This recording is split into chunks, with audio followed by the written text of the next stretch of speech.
Happy June 8th to everybody. Thank you for listening in to Teague's Take. We're so excited once again just be able to come back and talk a little bit of sports, football, Alabama, maybe some other things. Who knows? That's just kind of what we do. We just kind of let the flow go as it is. Thank you for those who have subscribed to our YouTube channel.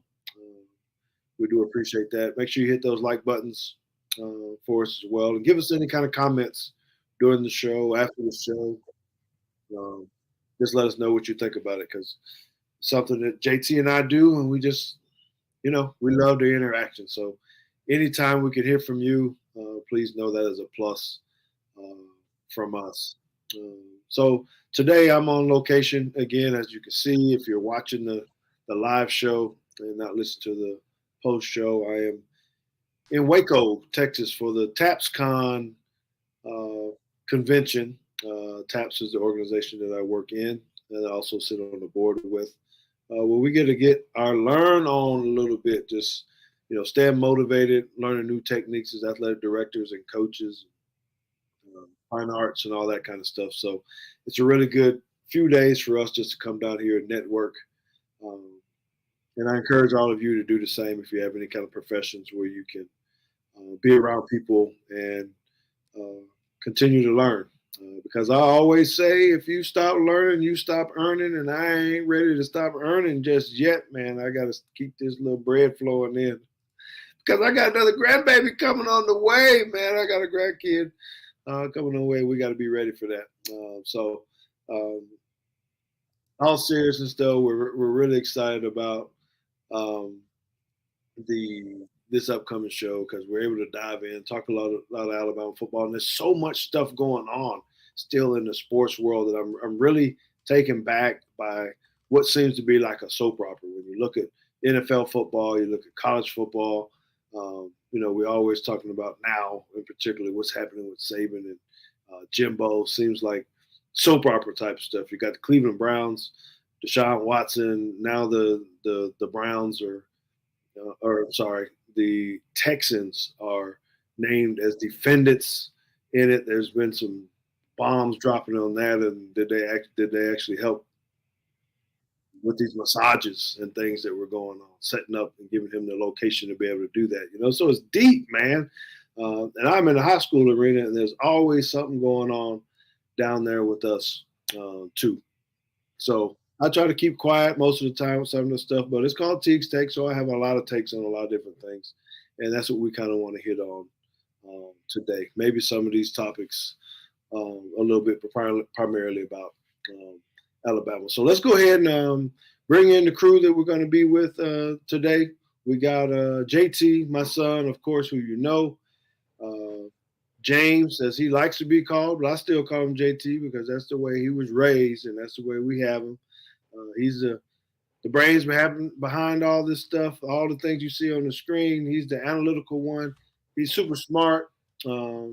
He's data driven, and he's going to come to you with the facts, even though he has a lot of opinions as well. But we got an amazing guest on today.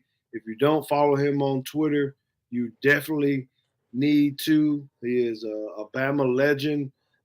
I am very, very curious to be able to talk to him about a lot of things because I know he's outspoken and he likes to have a lot of fun, and he has some opinions too. And so we're glad to be able to have him on. He played for Alabama between 2008 and 2011, which means he has a national championship under his belt, man, doing those kind of things. I love to hear about what he has about that. Had a good chance to get into the league and do different things, but now he's making things happen for himself. So I hope that you guys will go ahead and just give us a big old welcome to Marquis Maze, man. He is the man. So, Marquis, man, tell us, or do people call you Tyran, or what do you go? What's your mama call you, man? What is that's some stuff off Google, man. That's my middle name, actually. And nobody ever called me that name. Nobody ever. Yeah. Well, maybe for this show, that's what we'll have to call you, just to That's fine. That's fine. aggravate you a little bit. All right, so tell us what you're doing, man. Look like you're rolling. Got a little bit of rain. What's going on today? Actually, it's my girlfriend's birthday, so we was headed out to eat and stuff. All right. So I'm just sitting in the car. We at the restaurant actually, but I'm just sitting in the car. I knew it would be a little loud in there. Man, that's wrong. She out there in the crowd. You just gotta sit up in the restaurant by yourself, man. You got me feeling guilty, man. I'm taking you away from a hot date. No, nah, she okay. I think she fine. Hey, well, I guess I need to ask how long y'all been dating, man, because We've been dating a year and some months. all right. Yeah. Well, I hope this ain't the end of it. I hope you didn't come back in there and the table empty and Nah, she's sitting right here with me. She's sitting right here with me. okay. All right. Well, make sure you tell her we appreciate your time. If you need to jump off, you can, but we want to try to keep it Nah, good. everything cool. All right. All right. So yeah, man, there's a lot of things going on, and there's quite a few topics I like to hit with you on. But one of the ones I want to talk about because I know you know Justin Riley, so he's down there talking about you too.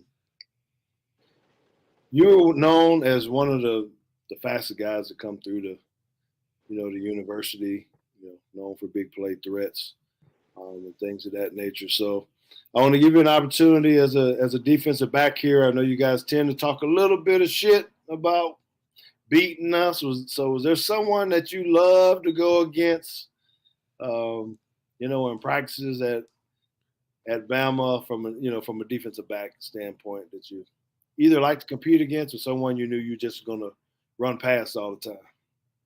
Um, well, the one I really like competing against was Kareem Jackson. I mean, man, that was a battle every day. Man, I think he really got me prepared for Saturdays because man, it was tough beating him in practice. It was Mm-hmm. tough beating him, and I guess you could see it like with his longevity in the league. Mm-hmm. So that guy was amazing. He had amazing like his footwork was amazing. But to double back on that, I love going against my boy, man. He my boy, but I used to kill him. Chris Rogers. Chris Rogers, man. He wasn't that fast, but man, I used to kill my boy, man. He'll get behind me, man. He'll get behind me, be like, "You got me, you got me, you got me." That's my boy though, man. But I used to love seeing him lined up in front of me. I knew I was gonna win that one. Was that just the automatic check? You just look out there to see who was on when you're doing 1-on-1, just look at the quarterback and just get a little Oh head yeah, nod. oh yeah. We got this one. No matter what the route is, this a win for us right here. Oh, that's wrong, man. That's wrong. But I'm sure is there somebody that would, if you had to say that said, "Hey, man, they used to get you all the time." If there was a defensive back that said, "Man, I always locked him down." It ain't now. It. I don't think it's one that I ever played against to say that they ever locked me down every day. You would tell the truth on that, huh? Nah, I tell the truth. If it was somebody I felt like locked me down, I probably wouldn't say he locked me down. Be like, man, he gave me a hard time every day. But nah, All right. Well, that's cool. That's cool. We appreciate your honesty. And I'm just gonna have to dig deep into the defensive backs and get the real story on how it used to go down oh yeah, you because can ask him. It's a few of them, man. Kareem Jackson. Man, I played against a lot of them though. Drake Kirkpatrick, D Milner. But D Milner was a baby. He was a kid under me, so I don't really count him. His freshman year was my last year, so he ain't know enough to So, be. how important do you think it is, bro? Really, with you're not saying the words, but I'm gonna say it like how iron sharpens iron when you got a team that's just loaded and is that really kind of overlooked when you got people on both sides of the ball that are really, really good and you're practicing at a high level? Does that really give you an advantage or not? What do you think? I actually think it does give you an advantage on Saturdays, because if you're going against guys that's considered the best every single day and learning, you know, asking questions, I think communication with far as receivers and DBs it helps one another. Like, so for instance, if it was something I seen Kareem do, now just ask question like, why did you do that? What made you like jump inside on this play? Or what made you feel like you could just quick jam this guy? So it was techniques and different conversations that help, not just practice, but conversations with some of the best guys to do it. Mhm. So did Saban let you guys really get after it? What was really the practice tempo really like on? Oh, nah, we got after it. Saban was, I mean, I didn't know another coach as far as college, so it was, man. He let us do, and it was always ones on ones. It was never like ones going against the threes or like the walk ons. You get sometimes, but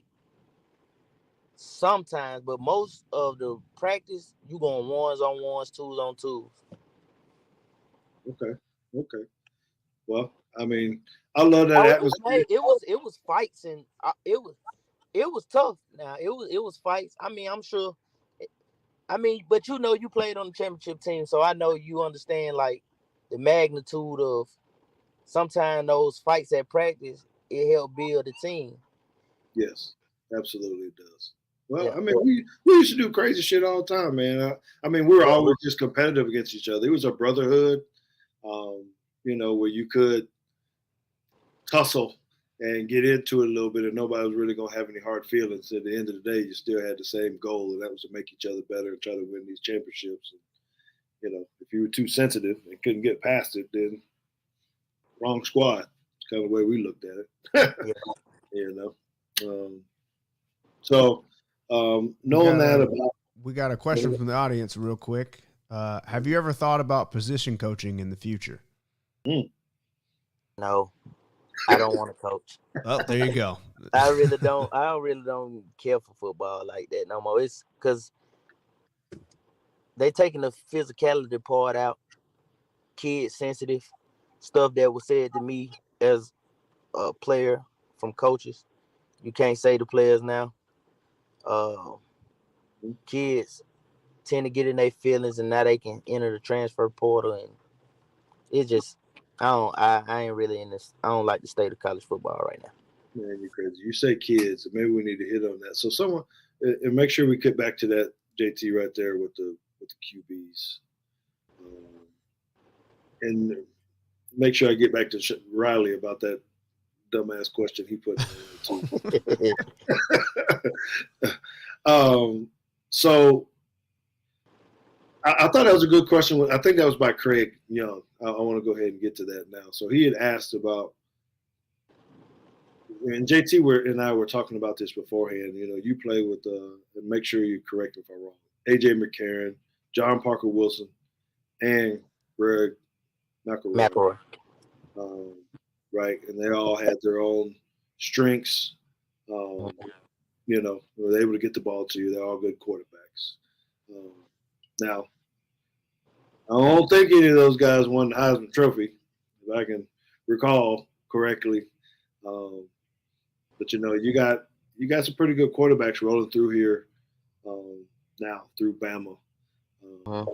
How exciting is that for you to see as a former player, knowing that we've been wide receiver you, DB you, running back you, and now we're becoming a quarterback you? Is that something you really take pride in, or you just kind of look at it like that's what we should be doing?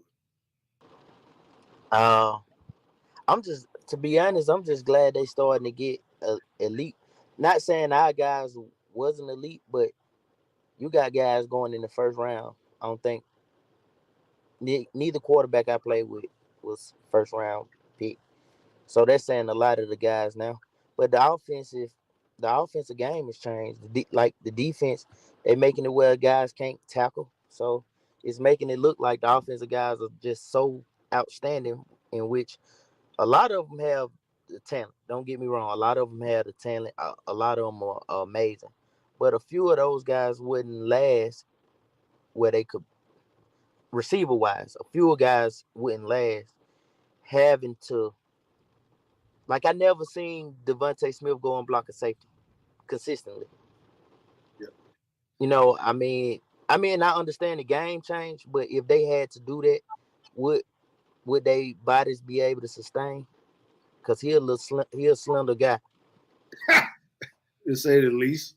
To say Yeah. the least. So if you have to do that and back, and I get a lot of flack about when people they ask questions about Julio and Devontae. I take Julio every time mainly because the intangibles Julio he can because he can impact the game by blocking, not only catching touchdowns but blocking too. Mhm. So So what do I you don't think know. about It's a the little way? different. What do you think about the way the game? So, because I played a long, long time ago, and I guess no, JT is about your age. I guess a little. No, are y'all the same? No, he graduated. College when you I graduated. I were in was high graduating school. high school. Yeah. Yeah. So and I'm a long ways away, and I'm just wondering what maybe both of you guys can answer. How has the game we talk about would it change, but how much different is it from 2011 to 2021? I know it's super different from when I played 92, 93 to these years, but has it really evolved that much in the past 10 years? Yes. You got targeting. We didn't have targeting rule. Nobody was getting put out of game for it. Mm, mm. I Uh, mean, Eric Berry hit me and made me do a three uh 360, but he ain't get put out the game. Mm-mm. So it's like they softened it up for the offense a little bit, and I hate that because we get the guys they very skilled. I give them that they very skilled. They work hard. I'm not taking none of that stuff away from them. But it's easier to catch a ball knowing you can't get hit. And it's different, ain't it? You run across that middle, and you just a little bit different And, when you. yeah, and you know he got to ease up off you. He can't give you everything he can give you.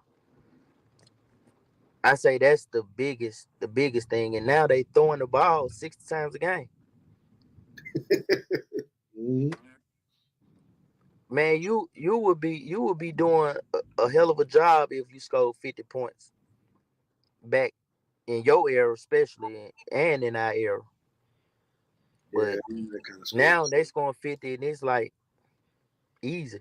They have 45 points in the first half. That's TV ratings, dog. Got to get y'all hyped and want to see touchdowns and scoring. Yeah. Maybe somehow we'll figure out how soccer can get more points on the board where it don't end up 1-0. Yeah. We need some goals. JT, since you the hey, PSG guy, it'd be like that sometimes. no, it's like that all the time. That's not like that all the time. There's a problem if they score more than 3 or 4 goals. Hey, the U.S. just beat Morocco like 3-0 last week. Yeah, 90. That's like a point every 30 minutes. Hey, hey, well, okay. Well, to soccer's defense, though, if you score 21 points, that's actually just 3 touchdowns. That's 3 points. You just Yeah, well, multiply it by 6 and then call it a whole bunch of points. no, but there's a whole lot more action in football on each single play. The hits, Mhm. the tricks, the fumbles, the stuff. Soccer, you're just kind of tracking the ball and hoping it gets to the goal. I know there's a lot of skill. I'm not taking anything away from those ladies and gentlemen out on the pitch, but it is just a little bit different. Anyway, I'd rather see more. It gets real exciting when we get penalty kicks because then it's. You had to wait the whole game, but that's like super exciting. Hey, at least it's only 90 minutes. It ain't 4 hours. Yeah. Okay.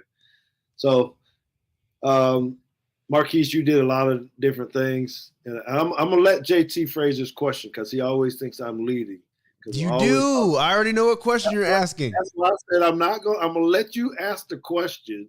So you try to frame this for him, so it doesn't sound like I'm being leading. I'm see if you're gonna be leading because I know what your answer is as well. So you want to get a shot? Yes. All right.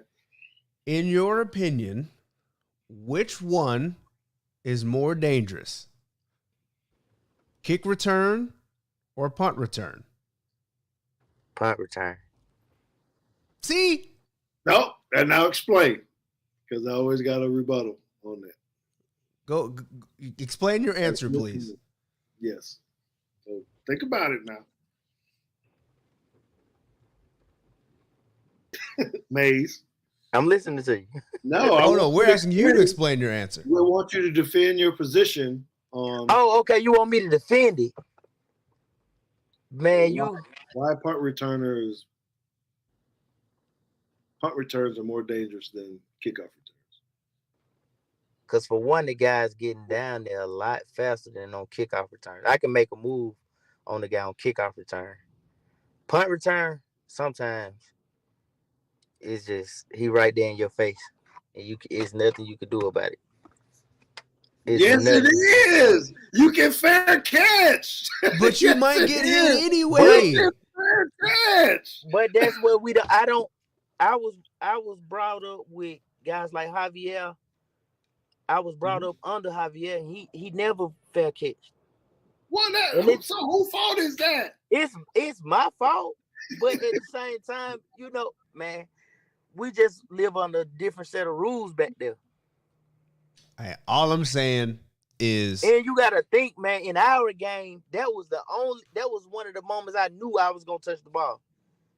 We was a running team. You gotta understand, we had 2 Heisman Trophy candidates at running back. So, and them guys was selfish. 30 What I hear carries. you saying is you were being selfish because you had to have the ball and I gotta run it right now. I mean, I gotta get my shine on. I don't get that many opportunities. All I'm saying is there's a reason that the rule even allows you to fair catch in punt return. You didn't have to fair catch in kick return. The distance is different and all that kind of stuff. Yeah, the distance is different. The ball's higher. The people are on you quicker. Well, you muff a punt, your life might be over. What you saying, Mr. Teague, is you could take a knee on kickoff return if that's the case. No, I'm saying the collision is potentially more devastating as a kick returner because you're running full speed trying to hit the hole, and that other guy has the same amount of momentum coming from the other way, and it could be just as dangerous. Both of you guys are looking from an initial contact. I'm saying you got an out for that where you can defend yourself. As kick returners, once you take off, you got some dudes coming at you. Maybe they ain't getting there quite as fast, but they probably unmolested a lot of times. I mean, you standing back there looking, and you still can make a miss, but there's another one. But you can also misjudge on the punt return because you looking up for the ball. Yeah, I stand by. It is worse to take a hit when you don't see it. You're not moving and you can't see it, and somebody caves your chest in is a whole lot worse than running into somebody. Seems like your skills not right. Then if you can't judge the ball and where it's going, you shouldn't be back there. I mean, that's a special skill. Now, I want to give you anybody that does punt returns is, absolutely amazing, and particularly not in high school. I'm talking about in college, high-level college, and in the pros, because them things are ridiculous on how those guys kick the ball. So I'm not taking anything away from that. I was a punt returner in high school, and that was it. I thought I was. Did you let it bounce, or did you? In high school? Yeah. Did you let it bounce, or did you catch it in the air? No, I'm going in the air, dog. I wasn't one of them let it bounce kind of deal. That helped me get recruited. I think there's some advice you can get some kids about that. The more you can do, especially in the special teams world, it kind of helped you. But I would say once I got to Alabama and I thought I wanted to be a punt returner, that quickly changed as well. Because a few times, as JT said, that you misjudge it, or maybe that was you misjudge it, and you just Yeah, I didn't have that kind of guts, I guess. Yeah, you have to have major guts for it, especially in college. High school, if you just an exceptional player, you can get away with it. But college, man, everybody's exceptional. So it's like you have to have some kind of. Well, we used to say you have to have no brain to do it. Mm-hmm. Well, you had some opportunities to really tote something back. You were electric, doing a lot of different things, and I know you had an opportunity late in your career to, try to seal some deals in the national championship game, actually. Mm-hmm. So, you know that we all love it, man. We used to love to watch you doing your thing like that. So, what are you up to now? What are you doing now? I know you said you didn't want to coach, but what are you involved with now? Well, I work for Alabama Power, and I got well, I flip houses. I do. I'm into a few things. Flip houses. I recently just bought like 18 wheeler, which I'm gonna try to run under my cousin authority because he got his own business with that. So just stepping out in a few different fields. There's some money in that trucking deal. Afterwards, you probably want to hit me up on that for real because I don't know if JT was talking to us about it, but we know a former um, NFL player. Mm-hmm. I won't put his name out there yet because he might not want me to or whatever, but he has multiple 18 wheelers that he's running and he's doing extremely well. And it's already called me and said, hey, if you want to do this, that he would help me learn how to do it if I wanted to do that. So That'd be a big help. It is someone I played with in the pros. He lives out here in Dallas, and he's been doing it, and he's doing extremely well.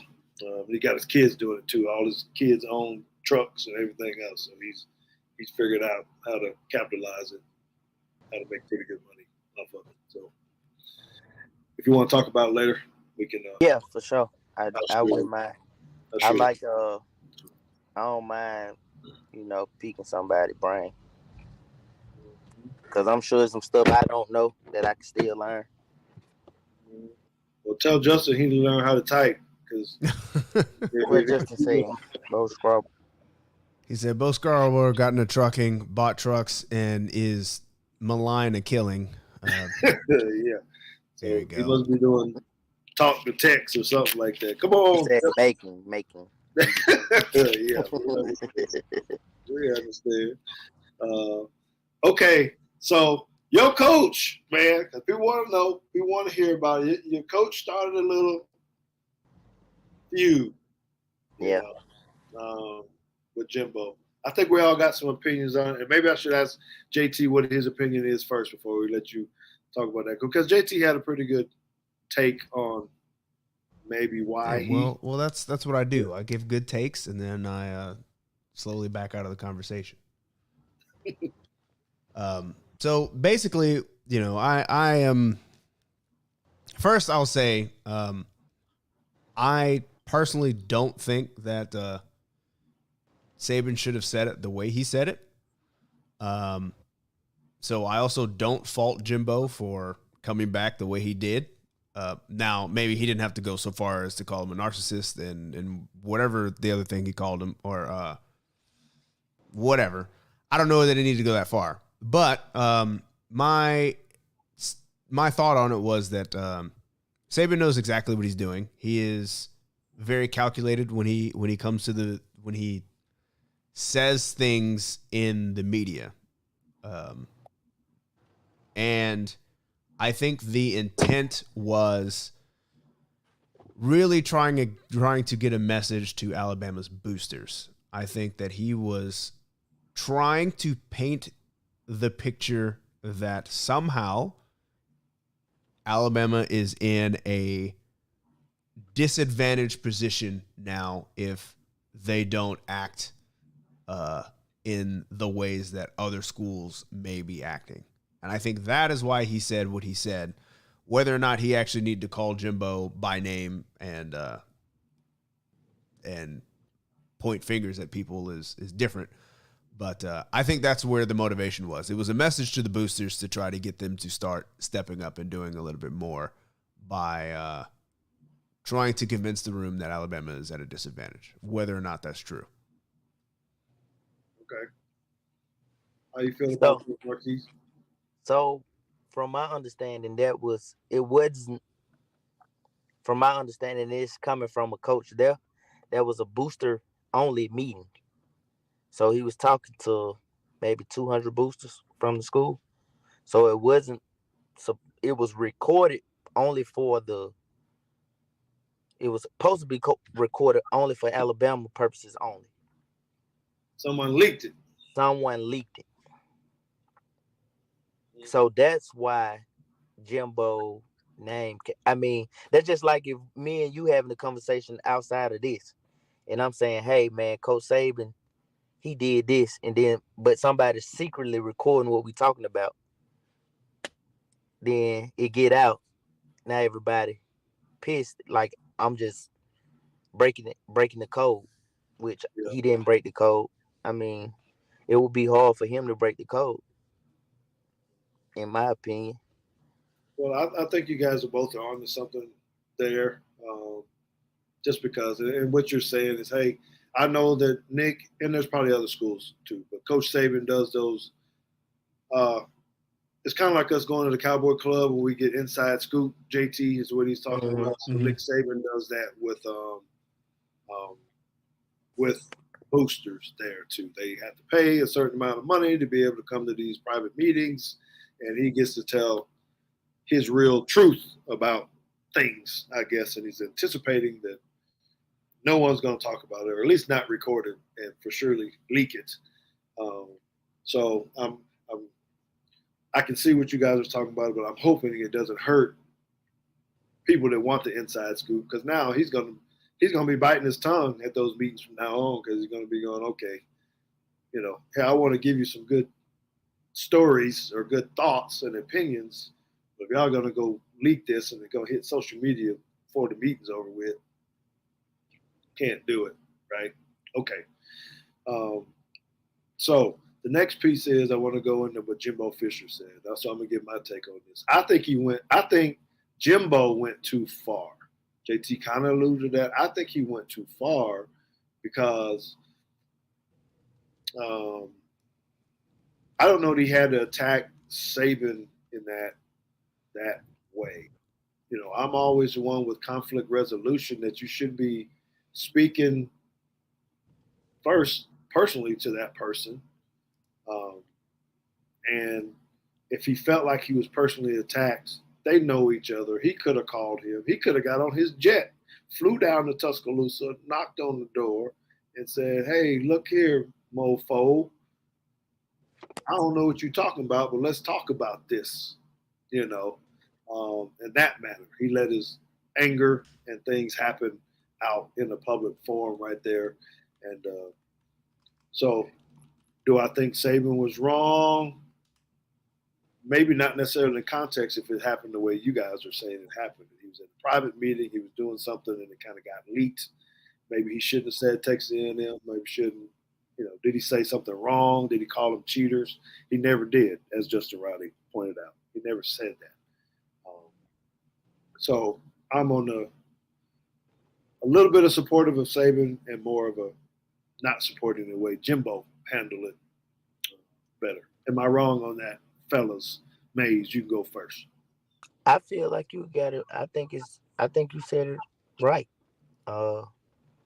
Jimbo could have handled it better. I like the way that Dion handled it.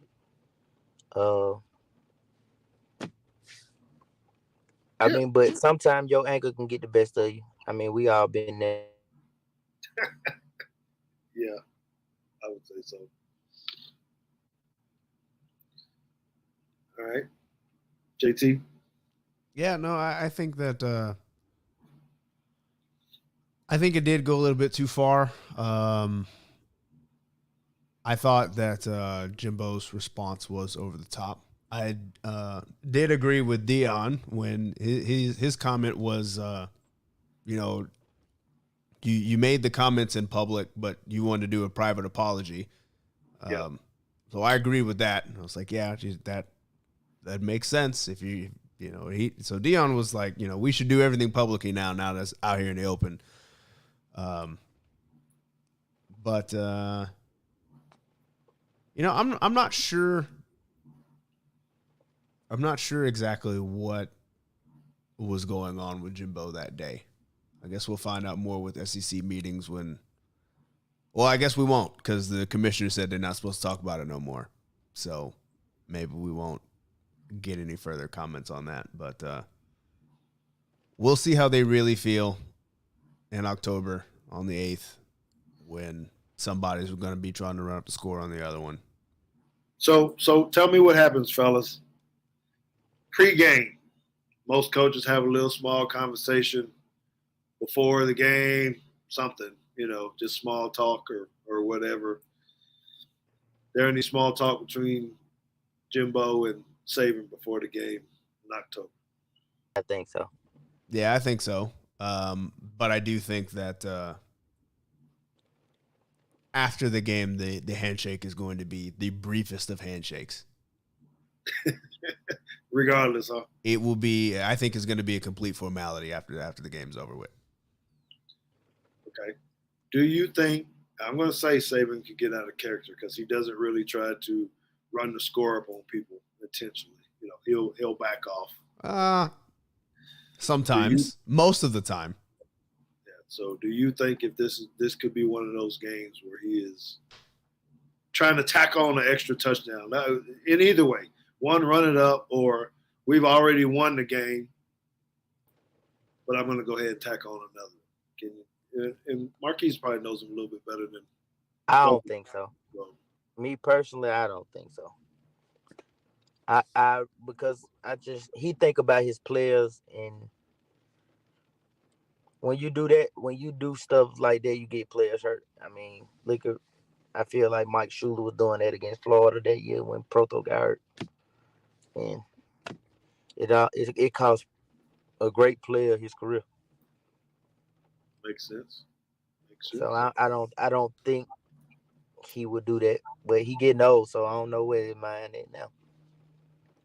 Well, all I know is I think the score was going to be high regardless of this, because in the recent past, anytime that Alabama has lost to a team, the next year if they had to play them again, Alabama put up 50. So when 2013, when A&M had to come back after Johnny Manziel, that score was like 56-3. And when they lost to Ole Miss the next year, I think that was 2 years ago, it was 66-7 or something. I think A.J. Brown and DK Metcalf went and scored on that first drive, and then they gave up 60 or 59 unanswered points after that. So I'm kind of expecting this game to be 56-14, maybe. Ooh, okay. All right. So I'm gonna ask you one more question, Marquis. Then we'll let you go so you can get back to your girl and do some things, if you don't mind. Really want to know about the current wide receiver group at Alabama. Can they carry the load and be as prolific as what we've seen in the past couple of years?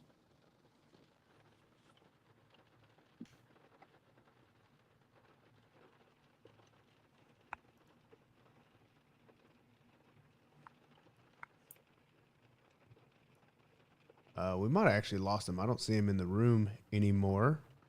He is on the screen, but okay. Oh, he's coming back. Here he is. I don't know what's going on. It keep freezing. You're out there in that lightning storm. So we only have one more question for you. And then we'll let you get back to it and get to your dinner. So can you hear me, brother? All right. So I just want to ask you about the current wide receiver group at Bama. Do you think they can be as prolific, with the guys that we have now? Are they as prolific as the guys we've had in the most recent years? can they stand up to the challenge this year? Are we looking at the same thing, or should we temper our expectations? I usually don't go into the year with expectations, especially because, I mean, you never know what you're going to get. We never expected the kid from Ohio State, Williamson, to be that impactful like he was last year. Just like we never would have. I mean, I don't think Devontae Smith win the Heisman if Jalen Water don't get hurt. But so I try not to have expectations for our receivers.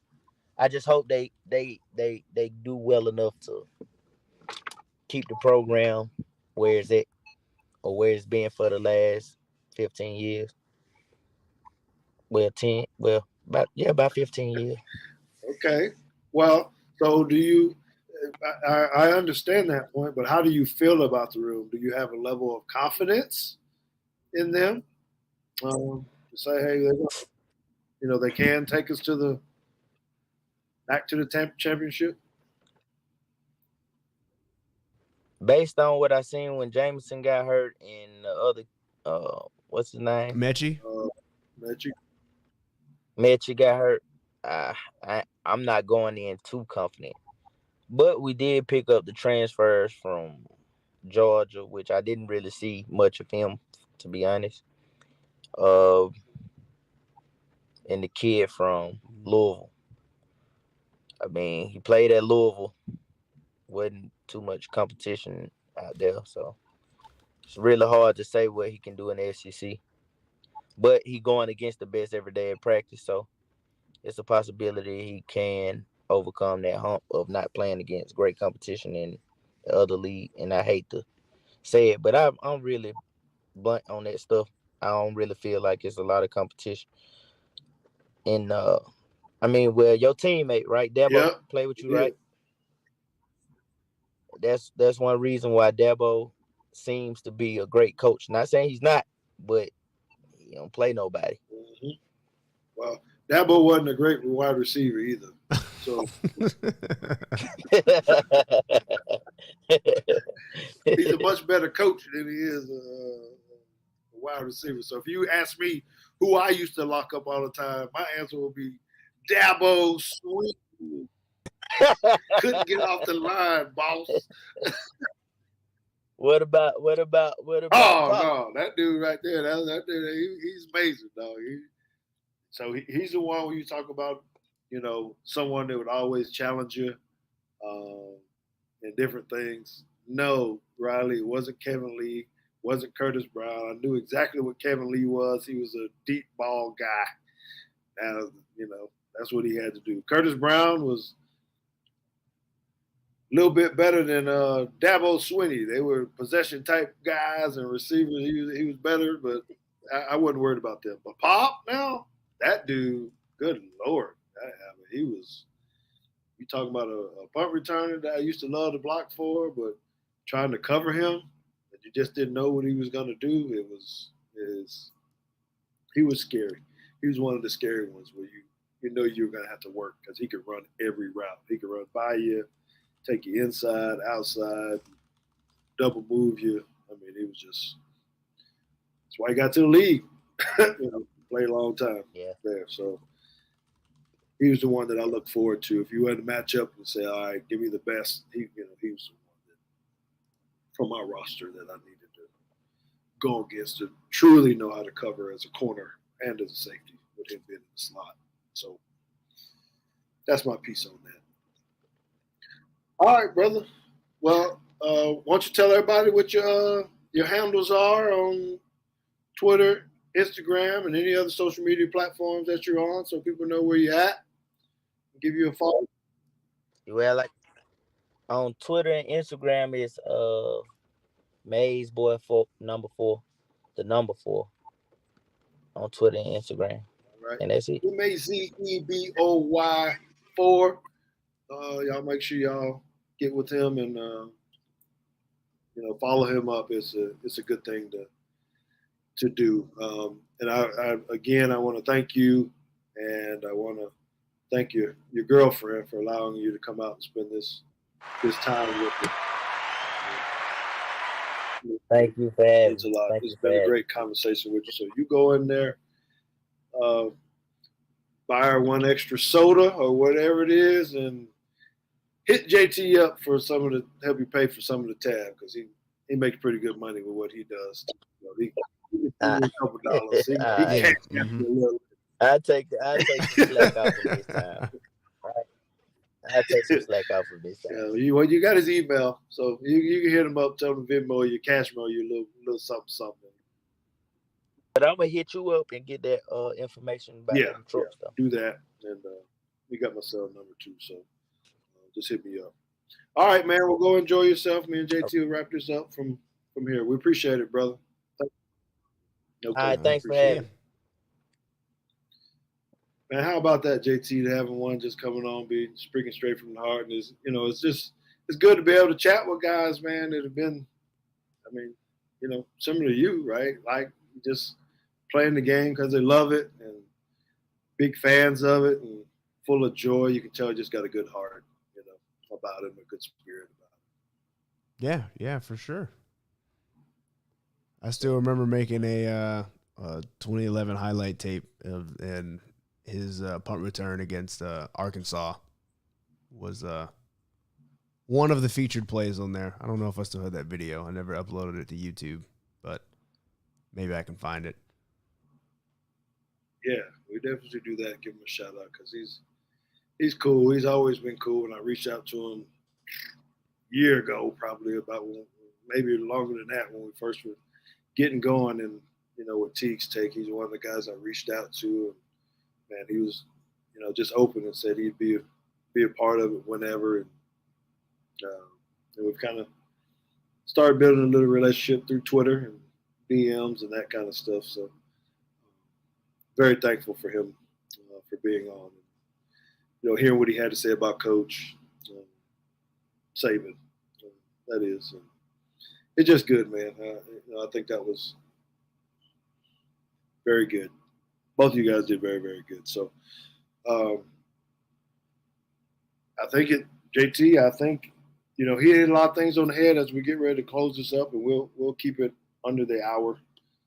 This time is really want to hit on about the expectations of this Alabama team. There's all kind of other distractions going on now.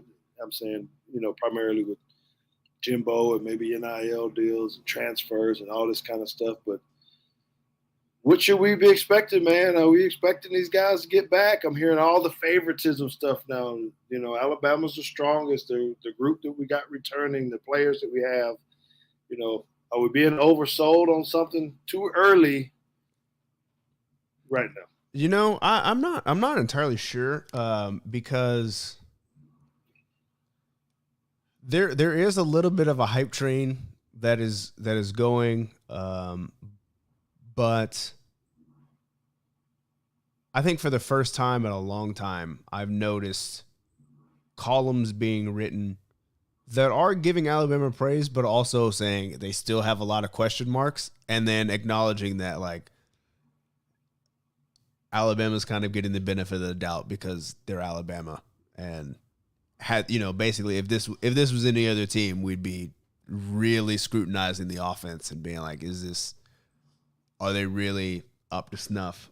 And I agree. I mean, I think that it's still anytime that you have to pull in a senior transfer at offensive lineman from Vanderbilt, I think that is admitting weaknesses. Yeah. I think that is an admission of guilt there that say, hey, we don't have it like we usually do. And Justin Riley says, to be honest, the success of Alabama's offense goes as the offensive line goes. Still a huge question mark. Yeah, I agree. I wish I would have saved it because I saw some stats about how poor Alabama's line was, particularly in the run game. I felt a little vindicated because everybody was talking about how they should run the ball more, and I was like, that's probably exactly the opposite of what they should do. Because they basically listed like all the 4th and 1 scenarios and like how many times they actually got a yard by running the ball on 4th and 1, and it was like 2 out of 15 or something like that, and all kinds of like tackles for loss percentages, all kinds of things that were ridiculous. But they also made a comparison to Trevor Lawrence and the line at Clemson, and they were basically saying, hey, everybody remembers how great Trevor Lawrence was, and he kind of just completely masked the fact that his offensive line was also not very good. And they were kind of saying, you know, Bryce being a Heisman caliber player can also kind of disguise some of the deficiencies that they may have up front just because he's an elite level quarterback. So I'm hoping that's the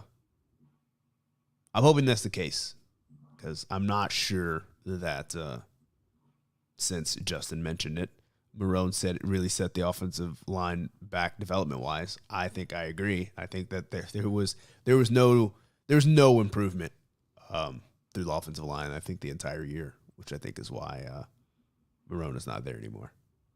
Yes, sir. Yes, sir. Well, I agree with you on those, and I don't know. I think we'll be good. I think we'll, you know, early on we won't be tested too quick, so maybe that's a good thing that we got a little bit of time to improve through camp and, you know, a couple games early before we start hitting the real grind. So maybe they'll be able to, you know, do some things to get themselves ready for the grind of the end of the season. So I was asked this by Jack Crane on one of the podcast shows I was on. They do a really good job with their show as well. Now I just kind of want to ask you, and maybe pose this to people that are listening as well, is if